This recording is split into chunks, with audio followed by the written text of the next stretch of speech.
Begin self-publishing episode number 42. Creating a CreateSpace Paperback-Ready Word document from Scrivener. Interested in self-publishing but don't know where to start? Want to get your book onto Amazon? Want to hold your paperback book in your hands? Learn how on the Begin Self-Publishing podcast with your host, Tim Lewis.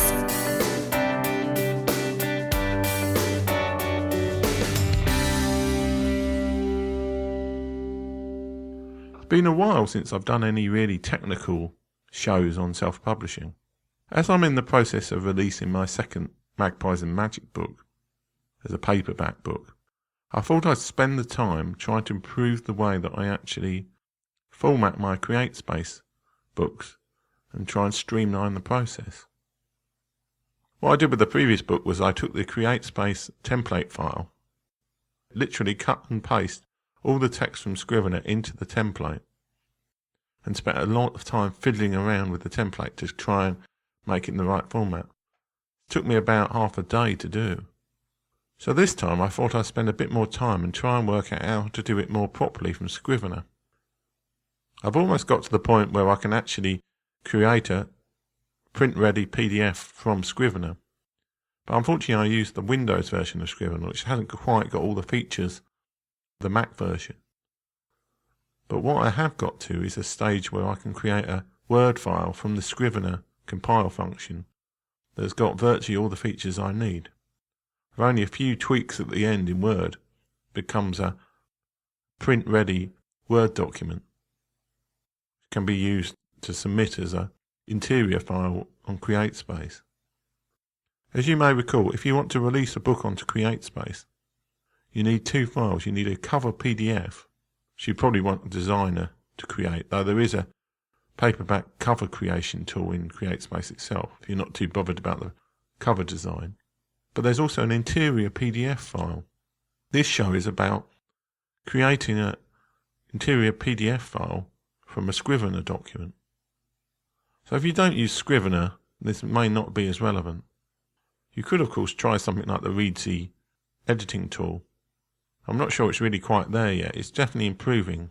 Periodically have a look at it and they seem to be introducing new features as it goes. The problem with Scrivener is that it's an amazingly powerful tool, but certainly the compile option is a bit of a user interface disaster area.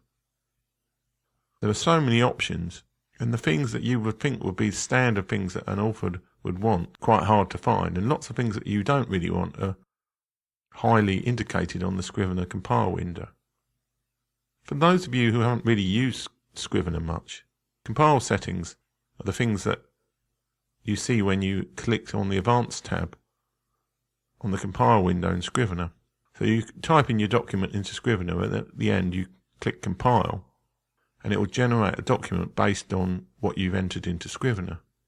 Now for an EPUB this works quite well. There's quite a nice standard EPUB format in Scrivener that you can use to generate EPUB files. There are a few tweaks and things you might want to do to it at the end, as I discussed in a previous show. But in the main, Scrivener works quite well for creating EPUBs. However, for Word documents and for PDFs, it's really quite difficult to get it the right format that you would want.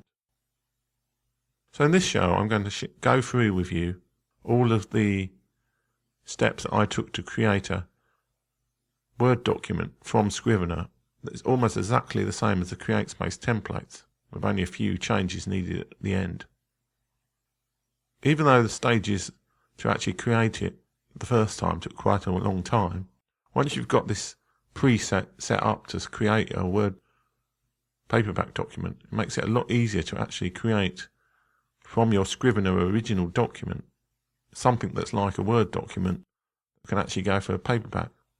Because the last thing you want is to create some wonderful novel in Scrivener, then copy and paste everything into a template from CreateSpace, and then discover that there's some massive error with the original document, and you end up changing things in two places, which is never a good idea. So the approach I started this time, after initially having a go at trying to do it the way I did it before, was to have a look at the CreateSpace Word file template, which you can download off the CreateSpace site, and attempted to replicate it using the Scrivener compile settings. There's a lot of visual elements with this discussion. So if you want to have a look at what I'm talking about, if you look at the show notes, which should be at beginselfpublishing.com/CS1, it will show you visually what I actually did. Starting off with the CreateSpace template file, I had a look at the page setup margins for the document. These vary depending on which format of template you pick. So 5 by 8 inches and 6 by 9 inches are the most common. I use 6 by 9 inches. These margins are useful because you can tell Scrivener what size of paper to actually include and what the margins should be. Unfortunately, on the Windows version, you can't set up the margins exactly the same way. So you need to update the document you've created at the end of the process to have the same margins. However, we can get quite a long way and get the actual top and bottom margins the same. We just can't get the outside and the gutter margins the same. But these can be modified without changing the actual size of the document too much at the end. So if we go to Scrivener and we've got our Scrivener document, first thing you want to do is go to the compile window. Now by default the compile window doesn't really show you many options. It only has a format as and a compile option. What you need to do is expand out to show the advanced options. There's a little unsignpost down arrow button next to format as that you need to click, and suddenly you'll be revealed with a massive window with loads of options in it.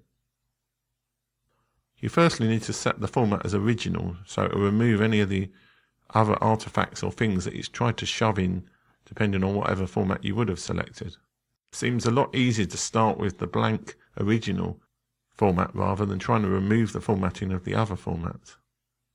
First thing you want to do is click the Add Front Matter option and then pick probably paperback novel or something equivalent from the front matter options. Inside your Scrivener document, if you used one of their standard templates to create your document in the first place, there should be a front matter section, and underneath that there are various folders that you can pick. For a paperback fiction novel, this will be paperback novel. If you then go and look at the actual files underneath paperback novel, you'll see a front page, and you'll see an ISBN number, and you'll also see a dedication and possibly some other pages of acknowledgements. What it will do is it will insert these just in the compiled version of the document. This is quite useful if you want to, say, create an EPUB version with different front matter, which you almost certainly want, to the paperback. One thing that you want to do after doing this is, when you've selected the front matter, it will insert a load of extra files at the front of your document, which you'll see at the top in the compile contents window. You want to click as is against all of these up to the first chapter 1 of your document. This tells it to use the formatting within those pages rather than the general formatting of the document. The next tab down is the separators one. So if you click from contents down to separators, you'll see a whole load of separator sections. Now I set my text separator as 5 hash symbols. It doesn't generally need to be 5 hash. The reason for picking that is it's unlikely to appear in your document as normal text. I'm really just trying to pick something that I can search and replace for in the Word document at the end. If you're lucky enough to have the Mac version of Scrivener, you can actually go and insert custom separator characters in here. But you can't do this on the PC version, so I'm having to change this in Word. Though I actually think the dividers I use in Word are nicer looking than the ones that Scrivener in the Mac version creates anyway. That's all we're going to do on the Separators tab. Most of the action happens on the Formatting tab, which is the next one down. First thing you need to do is click Override Text and Notes Formatting. This will tell Scrivener to use the formatting that we tell it within this window rather than the formatting of the original documents. This lets us iron out any issues with fonts and other bits and pieces and makes a consistent feel and look to the document. Now the whole user interface thing here is a bit odd in this window. You'll see on the side there are several different levels. By clicking on this, you get a different context at the bottom as to which section it's talking about. So the topmost level is the chapter level, and it's where you would set the chapter titles if you want them. So if you click the level 1 at the top, you'll see the bottom section change. If you then click on the section layout area, you'll be presented with a little box where if you want to put in automatic chapter numbering headers, so have it say chapter 1, chapter 2, chapter 3 automatically without having to type that in, you can put chapter and then a special code which is angle bracket open $T close angle bracket in the prefix, and then it will put that in front of every chapter at the title. You don't have to do the chapter titles this way. If you've got individually named chapters, you can do it a different way by just clicking on the title text in that level 1 window. However, I find it easier just to do the automated numbering and leave the titles off the chapters. Similarly, if your chapters actually have titles apart from the numbering, you can include both of these options. So you can say chapter 1, then you can tick on the title text within the actual formatting window to include the title. The great hidden feature, which took me a long time to work out to use the formatting window, is actually the text fonts and other things that you can set individually for the document. If you click down to the lowest level one, which is probably 3 levels down with just a little, they've all got level 1 plus on them, confusingly. If you go to the lowest level and you click on that, and then if you see a load of Latin text in the window below, if you click on that, suddenly you get a whole load of extra options becoming available.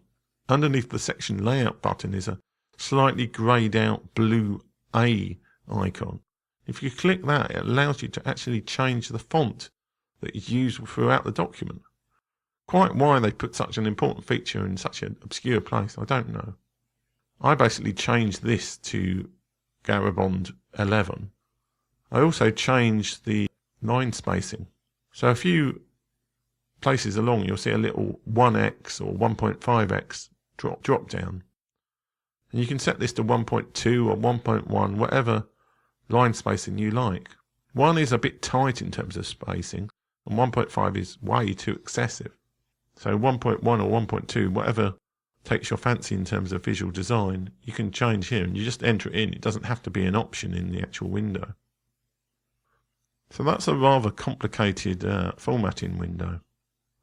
I forgot to mention that actually with the title text you can do the same thing. So if you select the top level and then you select where you see chapter 1, chapter 2, whatever, you select that, you can then change the font of that. And I change that typically to Garabond 14. Again, these are preferences in terms of print fonts. Even the Panolithograph font that Scrivener uses by default looks okay in a book. I've gone for very boring Garabond because I know it looks reasonably good in terms of book text. We go down to page settings. The other options may be significant if you've got footnotes and very complicated documents, but in general I leave them as exactly as they are on the original one. Then go to page settings, which again has a important but hidden feature. If you click on the paper size drop down and select custom, you're popped up with a little pop-up where you can actually specify the size of the paper that you want to give in a document to produce. It may start up with it being in centimetres, but you can change the units and change it to inches, and you can put 6x9 or 5x8, whatever the actual size of the paper is that you want your book to be in. It took me ages to work out how to do that. Once you've done that, then you can go onto the margins, and what I do is I enter the top and bottom margin sizes for all of the sizes. It seems to do the margin sizes slightly different to how the Word document does it, in that you haven't got the gutter size. So I just set them all to the same size and then correct it later in the Word document. I also go and change the page header and footer. I don't actually use a header on my paperbacks. I used to. Certainly the CreateSpace one has header text, but personally I don't think it looked that good. So I just blank out the header. I click the not on page 1 and count page 1 page number settings at the top. I also change the footer font to something different a lot of the time, though it doesn't really matter if it's Times New Roman, because it's just the footer, it's the page number font. If you want it to say page 1, page 2, page 3, then you can just put page in front of the little squiggly symbol that it's got for that page number.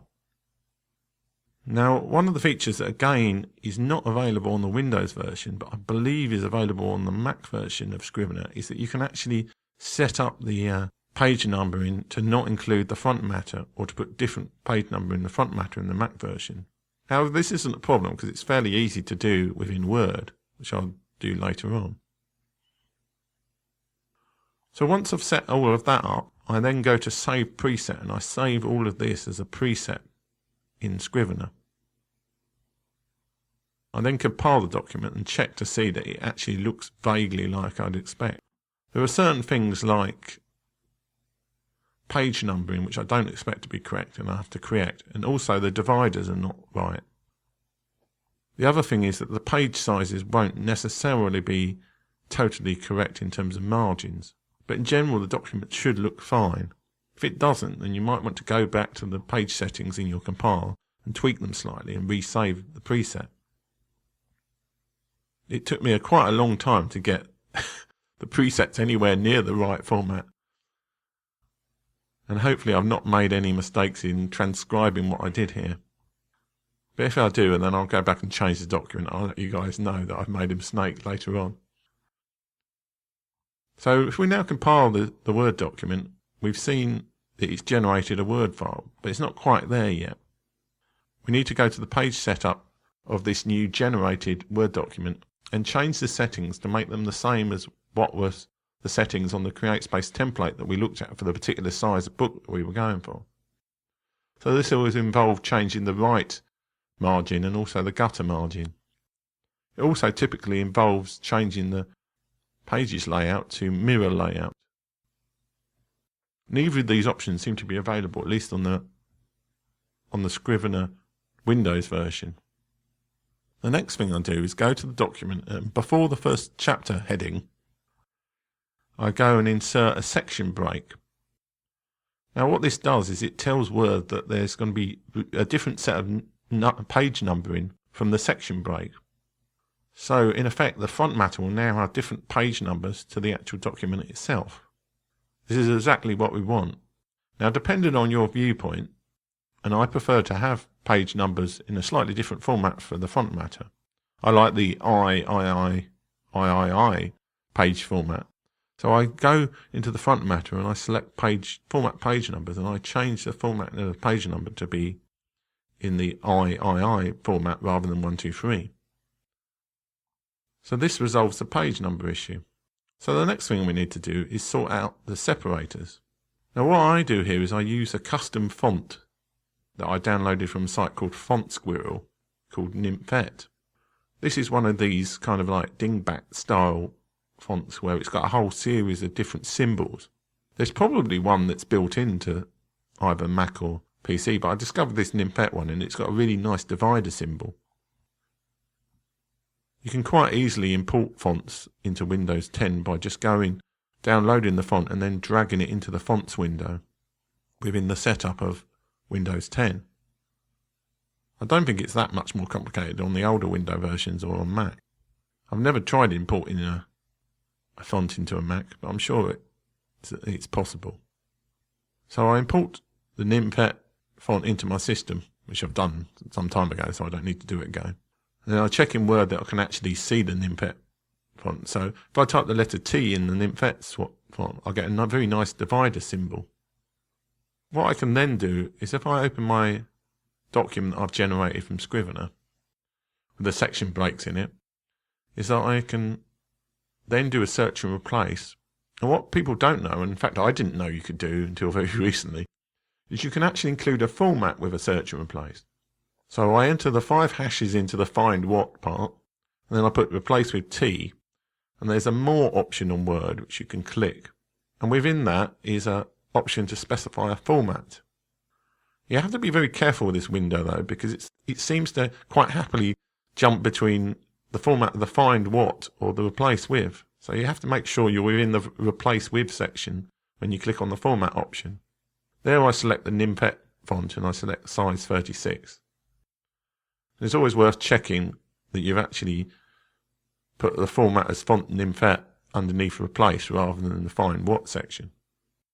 The only slight good thing about this is that if you do it in the wrong section, it won't find anything or replace anything because it won't find any 5 hashes in the font Nymphet 36. Once I've done this, I go and replace all and change all of those divider symbols into this nice little curly divider symbol. I generally find that for print documents, fonts are a lot easier to use than to use pictures. That said, I've never really tried using pictures within a paperback document. But I think it would be a lot harder to insert a little picture of a divider in every section, rather than just using a font. So that's why I use a font as a divider. The next process is something that you really couldn't do from a generated PDF anyway. It's just to go through the whole document and look for sort of little orphaned words and sections. So this is where you end up with like one word on a page, or where you've got a divider on its own at the top of the page or something strange like that. You can just go literally look through every section. If you're the sort of person who likes your chapters to always start on the right, then you can obviously do that as well. So it's just a basic proofread through the document.